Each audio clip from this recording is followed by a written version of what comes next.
Ça?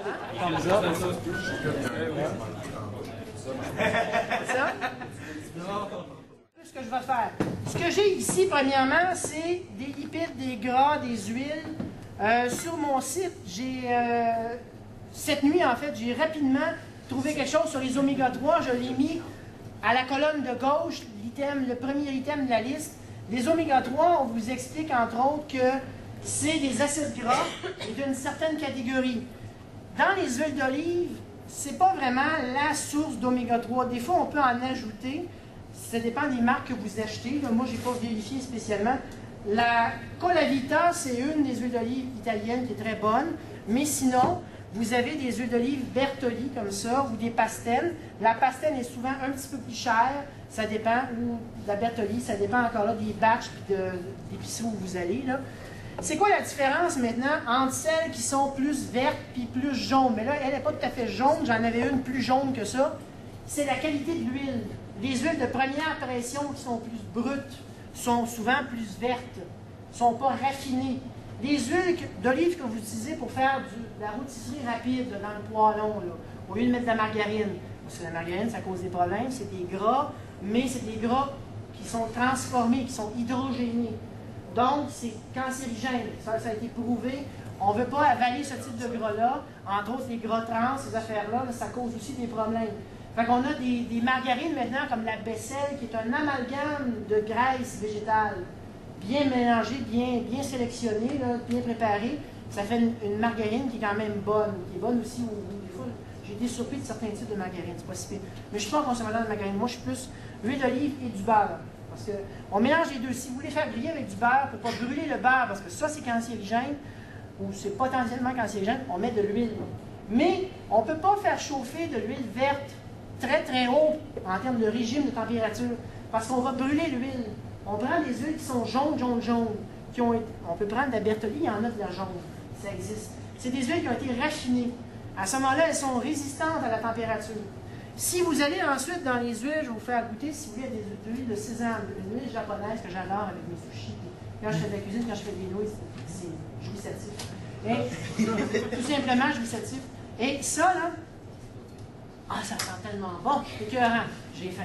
Alors, ce que ça sent, en fait, c'est les petites graines de sésame qu'on a écrasées, un peu comme on fait avec les olives. Et on va chercher l'huile. On peut faire de l'huile de pépin aussi, de l'huile de pépin d'olive, ou de l'huile de pépin de pomme. On va chercher des pépins de fruits, on les écrase, des pépins de raisin, par exemple. De l'huile de pépin de raisin, ça existe.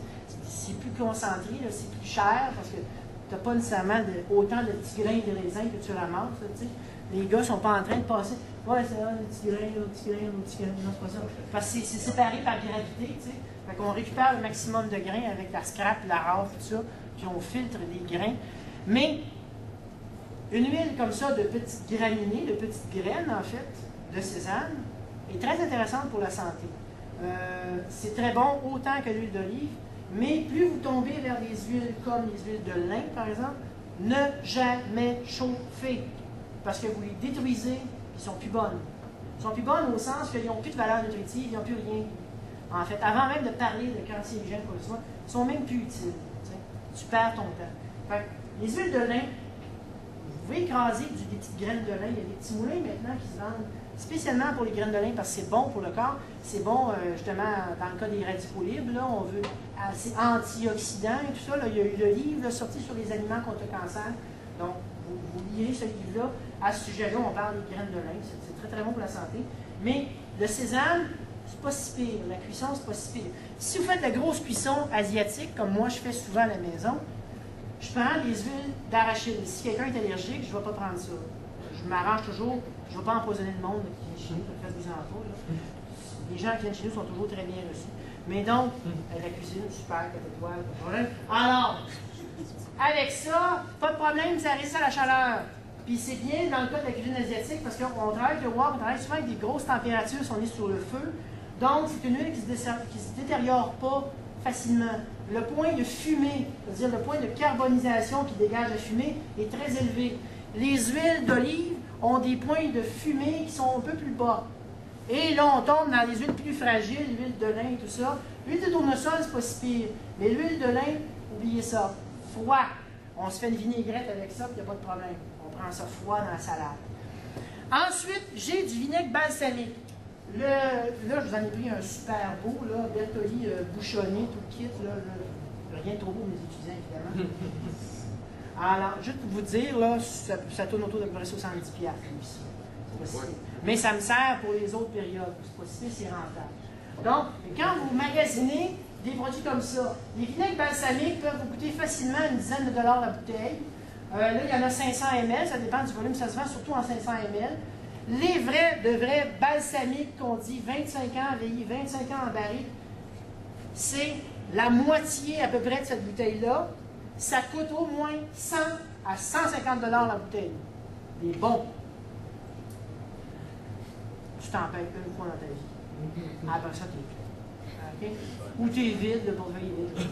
Donc, comme tu veux. Mais, ça, c'est économique, c'est pas si pire. C'est quand même assez cher. Il y en a, là, je crois, du président, des affaires comme ça. Même comme les huiles d'olive, c'est la même affaire. Ça dépend de ce que vous voulez acheter.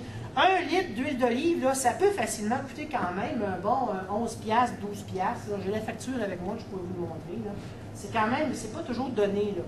C'est pour ça que si vous avez accès au Club Price, vous avez des gros volumes d'huile d'olive. Fait que vous en avez un, vous les entreposez à la noirceur. L'huile d'olive, c'est photosensible. On garde ça à la noirceur. Ça peut se garder longtemps, mais à la noirceur. Très important. Le vinaigre balsamique, c'est pas si pire. Parce que les bouteilles sont souvent colorées. Elles ne sont pas blanches, transparentes. Donc, c'est un peu comme la bière. La bière, on la met dans une bouteille brune, sauf dans le cas de la Simune, dans les petites bouteilles transparentes, parce qu'on a trouvé le moyen de la stabiliser. Mais sinon, la bière, en général, c'est photosensible. Dans les bouteilles brunes, c'est le classique d'entreposage. Mais, avec ça, c'est un peu le même principe ici. Sauf que quand on dit balsamique, ça veut dire que ça vient des restants du travail du vin, c'est-à-dire des restants des raisins écrasés, tout ça. C'est ça qu'on fait cuire, qu'on fait ça fermenter, qu'on peut laisser macérer et éventuellement vieillir en barrique de chêne, évidemment, parce que le chêne est un bois qui respire beaucoup. Transfert d'oxygène à travers le bois, donc respiration, oxygène, le produit dans la barrique va s'oxyder avec le temps tranquillement, ou il va s'améliorer, il va se raffiner, se peaufiner. Même chose avec un vinaigre. Un vinaigre, vous pouvez mettre ça sur le coin de votre doigt ici, sur le coin de votre main, puis vous aspirez ça, puis c'est comme ça que vous goûtez un bon vinaigre. Ou dans le creux de votre main. Mettez une petite flaque.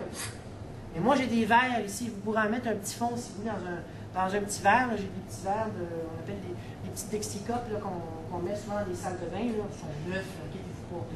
Ils ne sont pas sales. Moi, je suis propre, je suis sanitaire. Donc, inquiétez-vous pas, ma cuisine n'est propre, là, je suis propre. On peut lécher le plancher ici. Alors, ce que ça veut dire, c'est que quand on a un vinaigre balsamique, par appellation balsamique, c'est une appellation contrôlée qui, éventuellement, pas pour tous les vinaigres, mais dans certains cas, ça veut dire qu'il a été préparé selon une méthode. Dans ce cas-ci, il vient de Modène, en Italie. C'est ça qu'il y a un beau petit bouchon qui est beau, c'est marqué ici, depuis 1865.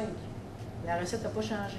Sur mon site, la section des dossiers, la section nutrition, allez voir ça. J'en parle de ça, des acides gras, de ce que contient l'huile d'olive. Il y a 4 acides gras, l'acide oléique, l'acide palmitique, c'est ça. Il y en a 2 autres que j'oublie, là. Mais il y a une section que j'ai trouvée, là, juste avec les acides gras. On vous explique tout comment c'est fait. Amusez-vous à aller lire ça, vous allez voir, il y a des choses intéressantes. Ensuite, pour aller chercher les éléments, le pigment et le liquide, souvent dans une vinaigrette, on peut ajouter au lieu de l'eau